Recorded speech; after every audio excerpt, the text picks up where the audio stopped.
Recordings in progress again. Aren't you glad? Joseph Carrabba's here with another experiment in writing.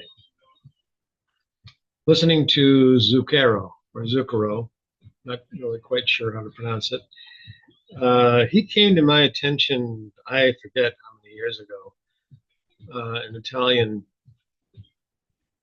rock contemporary artist and brilliant.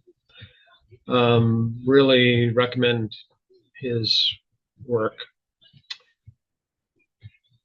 The subject I want to talk about today, which is prescient on my mind, is switching windows here so I can actually look. Write what interests you. You and your work will be better for it. And those who've studied with me, just in case you didn't recognize what was going on there, I crossed my arms over my chest as I was reading that, which is basically an indication of preparing to be defensive. And I love recognizing these subtle cues I give off because it helps me not give them off or change my response. And I'm going back and forth like this now. Ooh, this is the subject.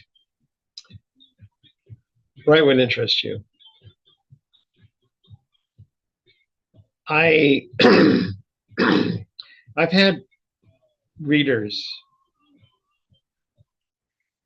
who didn't like my work say one of the reasons they didn't like my work was it was so complex they couldn't follow it.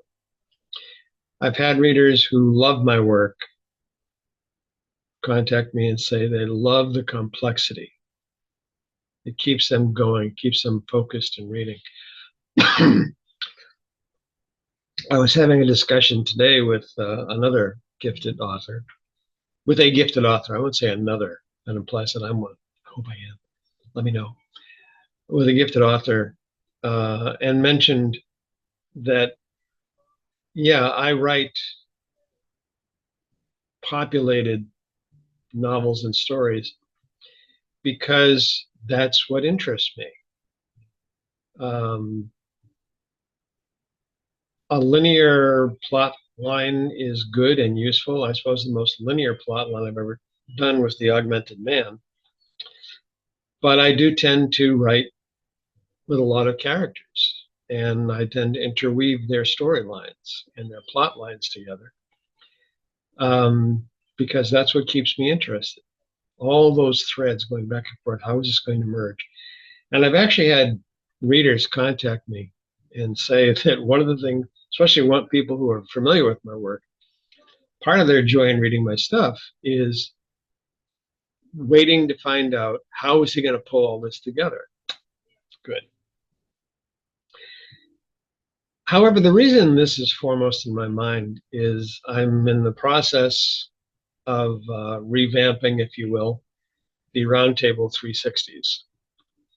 If you're not familiar with them, I'll include a link. You should be. You should attend. They're a lot of fun. And I am intending to keep them fun. There's been some grumblings. One of the suggestions for increasing the Roundtable audience, and indeed, I suppose, for increasing my personal audience as an author, would be to present on the Roundtable and in my work less complex, if you will, subjects or storylines.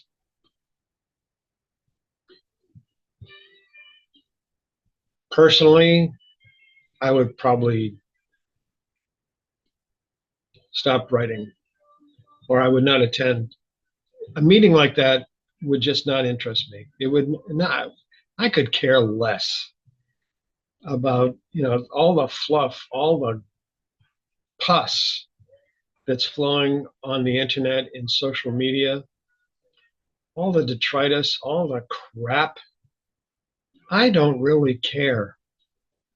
But give me something interesting. Well, what's interesting to you, Joseph, may not be interesting to anybody else. I understand that. But it's my show. This, for example, these experiments in writing all came about because I was determined to learn more about my process. And it seems they are very popular. I had someone tell me that they should be renamed Becoming Shakespeare because they were so useful and informative. Great, excellent, thank you. And we come back to, I don't want to be bored. If we change the round table to what some people have suggested, very simplified topics. Why am I wasting my time? Why are you people wasting your time watching these experiments? He releases the hand, so obviously he's more engaged now. If you people aren't interested in this, why are you watching? The growth of these has been fairly steady since I started doing them. Not astounding, but steady. Good. Growth of the roundtables has been steady. Good. Again, not astounding, but steady. So we come to the final piece, I guess, of commerciality. How commercial do you want things to be? There's a lot of crap on television and in the movies and etc. on the radio that I could care less about because it doesn't interest me. However, let there be a really good story, let there be really good characters, let there be really meaningful relationships and problems. I'm there. Likewise with the roundtable, unless we're dealing with stuff that's important to people, let me rephrase. I'm not going to watch it unless it's something that's important to me. You know what I've discovered? Things that are important to me tend to be important to other people, especially those who are in the creative world. These are an example.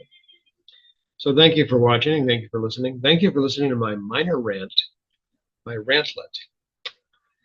I would appreciate knowing your thoughts. I would appreciate you coming to the roundtable.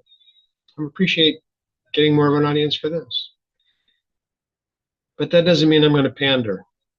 That doesn't mean I'm going to talk down. That doesn't mean I'm going to lower my discourse. And if that's what you're looking for, there's plenty of places you can find it. Take care. Talk to you later.